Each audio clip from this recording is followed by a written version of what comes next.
आप देख रहे हैं दैनिक सवेरा। आज हम बात करेंगे, हालात दिन ब दिन बद से बदतर हो रही है। और बात करने के लिए हमारे साथ है अबरार अहमद भट्ट। ये राष्ट्रीय लोक जनशक्ति पार्टी के स्टेट प्रेसिडेंट जे के यूटी के हैं। अबरार साहब, हालात दिन ब दिन बिगड़ते ही जा रहे हैं। टूरिज्म खत्म हुआ है और कुछ समझ में ही नहीं आ रहा है। हर कोई, चाहे यहाँ शिकारे वाले हैं, चाहे होटलियर्स है, चाहे और भी कोई ट्रेवलर्स हो, जो भी इसके साथ मुंसलिक थे, वो परेशान है। आपकी पार्टी, मेरे इसलिए ये सवाल आपसे कर रहा हूँ, आपकी पार्टी अलायंस में है, सेंटर में, आप इसके लिए क्या कर रहे हैं? देखिए, सबसे पहले ये बड़ा ही अनफॉर्चुनेट था जो पहलगाम में परसों ये इंसिडेंस हो गया। ये काफ़ी बदकिस्मती है हमारे लिए कि एक जो अटैक वहाँ पे हमारे टूरिस्ट भाइयों पे किया गया, जिसमें 27 लोग हमारे शहीद हो गए, टूरिस्ट जो बाहर से आए थे। बदकिस्मती से ये परसों ये इंसिडेंस वहाँ पे हुआ। इसमें तो पहले सिक्योरिटी लैप्स भी मैं बताऊंगा, वो भी एक वजूहत है, सेकंड थॉट तो कोई है नहीं। अब जब ये इंसिडेंस हुआ तो इससे कश्मीर की जो इकोनॉमी है ये डायरेक्ट उस पे अटैक हुआ। मान लीजिए ये टूरिस्ट्स पे अटैक नहीं किया गया, ये कश्मीर की इकोनॉमी पे अटैक किया गया, क्योंकि टूरिस्ट्स जो था वो यहाँ की बैकबोन माना जाना था। उस देखिए, टूरिस्ट जब यहाँ पे आता था, ये पैसा जो है ये सब में डिवाइड होता था। इसमें से घोड़े वाले को भी मिलता था, शिकारे वाले को भी मिलता था, हाउस बोट ओनर को भी जाता था, आइसक्रीम वाले को भी। ये इकोनॉमी जो है डिवाइड सब में होती थी। तो इसीलिए मैं बोल रहा हूँ, ये जो परसों का अटैक हुआ, ये पर्टिकुलर कश्मीरियों पे अटैक हुआ, हमारी रोजी रोटी पे ये लात मार दी गई। तो इस वजह से जो आप बोल रहे हो, हालात खराब हो गए। काफी टूरिस्ट्स यहाँ अब आने से डरते हैं। हालांकि हाँ, उस पे प्रोटेस्ट कितना हुआ, हम सबको दुख है। आप देखिए, पूरे कश्मीर ने मातम उस दिन मनाया, चाहे उसमें ट्रेडर्स फेडरेशन थी हमारे, स्टूडेंट्स थे हमारे, एम्प्लॉय था, जो भी था, बच्चा बच्चा सड़क पे आ गया। और उस टाइम देखा आपने कैसे लाल चौक में क्या माजरा उस टाइम था, वो तो पूरी दुनिया ने देखा। लेकिन फिर इसमें और एक प्रोवोकेशन हो गई, बाहर जो हमारे बच्चे पढ़ रहे हैं उन पे अटैक किया गया। देखिए, अगर किसी ने ये अटैक किया तो खमियाजा बाकियों को क्यों भुगतना है? हम भी तो हिंदुस्तानी है, हम तो हिंदुस्तान के साथ साथ है। लेकिन फिर बाहर हमारे स्टूडेंट्स को हरास करना, हालांकि उस पे पुलिस ने एक्शन लिया। हम काफी शुक्रगुजार है पुलिस के, वहाँ के एडमिनिस्ट्रेशंस के, कि उन्होंने फिर स्टेटमेंट दिया कि नहीं, कश्मीरी बच्चे को यहाँ कोई प्रॉब्लम नहीं था। क्योंकि सहमे हुए बच्चे थे, मेरे पास भी काफी फोन कॉल्स आए, पेरेंट्स ने मुझे फोन कॉल्स किए, जी हमारे बच्चे ऐसे बाहर है। मैंने उनसे यही क्या कि मैंने कहा कोई बात नहीं है, कोई प्रॉब्लम है, वहाँ की एडमिनिस्ट्रेशन अवेयर है, सिचुएशन अभी अंडर कंट्रोल है। तो इस वजह से जो है हमारी इकोनॉमी पे असर काफी आ गया। जो आप अभी कह रहे थे हालात के बारे में, लोग डिस्टर्ब है। हमारे जो होटल वाले हैं, उन्होंने काफी लोन लिए हुए थे, गाड़ी ली थी किसी ने, ये जान के कि नहीं अब मेरा रोजगार बढ़ेगा, टूरिस्ट सीजन आने वाला है। लेकिन बदकिस्मती से ये सारा खत्म हो गया। अब तो ये भी बात है, अब यात्रा होने जा रही है, कुछ टाइम के बाद ही यहाँ पर यात्रा भी होनी है। अब क्या उस पे भी इसका कोई असर पड़ सकता है? ये उस पे भी पड़ सकता है। अब तो इंसान देखिए, एक बार ही जब ये इंसिडेंस होता है, ये कहते हैं ना, जब सांप किसी को डसता है फिर वो बेचारा रस्सी से भी डरता है।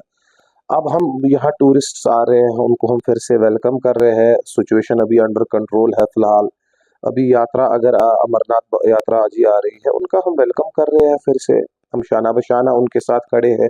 ये परसों का जो अटैक हुआ, इसमें आप देखिए कश्मीरियों ने कितना हेल्प किया इसमें। उन्होंने उनको वहाँ पे जो इंजर्ड थे उनको वहाँ से नीचे लाया, घर में बिठाया, क्योंकि कश्मीर में हमारी मेहमान नवाजी थी।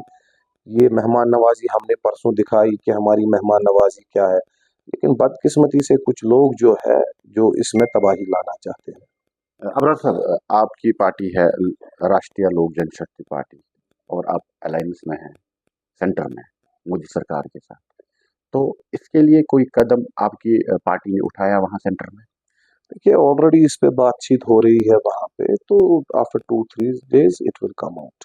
बात चल रही है वहाँ पे दिल्ली में ऑलरेडी। हम भी चाह रहे हैं कि यहाँ पे पीस रहना चाहिए, जो इससे पहले पीस था हमारे को यहाँ पे। आप देखिए, हालात कितने ठीक ठाक चल रहे थे, सब कुछ ठीक ठाक था, हमारा टूरिज्म यहाँ पे बढ़ गया था, काफी भीड़ नजर आ रही थी गुलमर्ग पहलगाम में। तो दिल खुश होता था ये चीजें देख के कि नहीं, हमारा कश्मीर भी अभी तरक्की की ओर। लेकिन कुछ दरिंदे हैं जिनको ये पसंद नहीं आया और जिन्होंने हमारी रोजी रोटी पे ये किया। अब सर ये भी सही है क्योंकि 2019 के बाद जब पुलवामा में अटैक हुआ है, हमारे 40 से ज़्यादा जवान शहीद हुए हैं। उसके बाद ये दूसरा एक बड़ा अटैक है जो खास तौर पर कश्मीर को दिल पे जख्म एक रह गया, क्योंकि इस तरीके से अटैक, बेगुनाहों को इस तरीके से मारना, ये हकीकत ही वाकई गलत है। तो इस वक्त जंग के आसार नजर आ रहे हैं। तो क्या लग रहा है आपको, क्योंकि लोग भी परेशान हैं, सब परेशान है, क्या होगा क्या नहीं होगा, क्योंकि आपको ये भी पता है पाकिस्तान तो अब पूरा बौखला हुआ है, वो उस तरीके से बयानबाजी कर रहा है। तो अभी कुछ सिचुएशन समझ नहीं आ रही है, आपकी नजरिया क्या है, उस पर क्या कहेंगे आप? देखिए, सिचुएशन अभी अगर आप देखेंगे, जब ऐसे वाकयात आते हैं तो इसमें ऐसी सिचुएशंस होती है। जब पिछली बार वो अवंतीपोरा में अटैक हो गया, क्योंकि गवर्नमेंट भी डिस्टर्ब इससे होती है, एडमिनिस्ट्रेशन भी डिस्टर्ब होती है। तो फिर अभी ऐसा तो हम बोल नहीं सकते हैं फिलहाल कि ये क्या है। वो तो हमारे बड़े लोग ऊपर बैठे हैं, वो तो उनका डिसीजन है कि क्या करना है। हमें तो ग्रॉस रूट पे काम करना है, हम तो ग्राउंड लेवल पे अपना काम करते हैं। आखिर आपकी पार्टी की तरफ से, आप स्टेट के ये प्रेसिडेंट है यूटी जैन जी के, आपकी तरफ से लोगों के लिए मैसेज क्या हो गया? अभी हम लोगों से ये मैसेज करते हैं, देखिए अभी हमारे टूरिस्ट यहाँ जो जो आ रहे हैं उनको अच्छे से हम यहाँ पे वेलकम करेंगे, दिल की उम्मीद गहराइयों से वेलकम करेंगे। और यहाँ के लोगों से मैं अभी भी गुजारिश करता हूँ कि इस अफरा तफरी में अब न मत पड़िए। ये जो पोस्ट शेयर हो रहे हैं यहाँ पे, कश्मीरियों पे अटैक कर रहा है, अभी वहाँ बिल्कुल अंडर कंट्रोल है सिचुएशन, सब ठीक ठाक है। तो इन प्रोपेगेंडों पे मत जाइए, अपने काम काज पे फोकस कीजिए। अब साहब, आपने टाइम दिया उसके लिए बहुत बहुत शुक्रिया। ये ज़रूरी है क्योंकि जो सोशल मीडिया पे प्रोपेगेंडा हो रहा है, बार बार पोस्ट शेयर हो रहे हैं और अननेसेसरी, उसके वजह से भी हालात का बेकाबू हो रही है। क्योंकि भारत सरकार को ये ज़रूर चाहिए, इन पे लगाम देना चाहिए, क्योंकि आने वाले दिनों में यहाँ हालात भी ठीक हो। हम भी दुआ करते, आप भी दुआ करते, कर दीजिए, क्योंकि हालात जो है बद से बदतर हो रही है दिन ब दिन को, और एक अजीब सी सिचुएशन नज़र आ रही है, समझ में नहीं आ रहा है क्या होगा। क्योंकि 2019 के बाद जब पुलवामा अटैक हुआ था, उसके बाद जब एब्रिगेट आर्टिकल 370 हुआ था, एक सुकून सा मिला था सबको। हर कोई बोल रहा था नहीं अब पथराव नहीं हो रहा है, अब पकड़ दकड़ नहीं है, सब कोई हर कोई काम कर रहा है और हड़तालें नहीं हो रही थी। मगर फिर से एक अजीब सी सिचुएशन हो रही है जिससे लोग कहीं ना कहीं डर रहे हैं। आप देखते रहिए दैनिक सवेरा, हम आप तक पहुंचाते रहेंगे ऐसे खबरें। मुझे दे दीजिए इजाजत, खुदा हाफिज।